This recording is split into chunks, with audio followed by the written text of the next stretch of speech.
बढ़ते खबरों में आगे यूनिफॉर्म सिविल कोड के सिलसिले में मुस्लिम पर्सनल लॉ बोर्ड के कौमी जनरल सेक्रेटरी मोइन अहमद खान ने वजीर आजम मोदी और सीएम योगी आदित्यनाथ को खत लिखा है।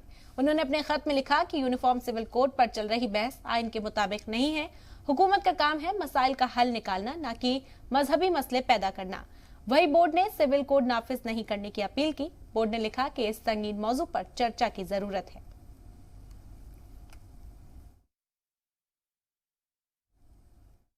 सरकार अगर यूनिफॉर्म सिविल कोड लागू करना चाहती है तो सरकार को चाहिए कि वो तमाम मजहबी ग्रुपों से और उनके धर्म गुरुओं से मिलकर अपने ड्राफ्ट के साथ एक आम राय बनाए, जिससे हिंदुस्तान के अंदर इसको लागू किया जा सके।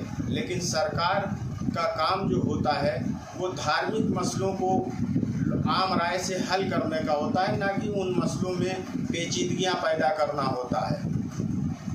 इसलिए Muslim personal law board of India Bharat के प्रधानमंत्री को एक पत्र लिखेगा और उनसे ये गुजारिश करेगा कि वो इसमें तमाम धर्मगुरुओं को शामिल करें और ड्राफ्ट के ऊपर चर्चा हो और आम सहमति बन सके।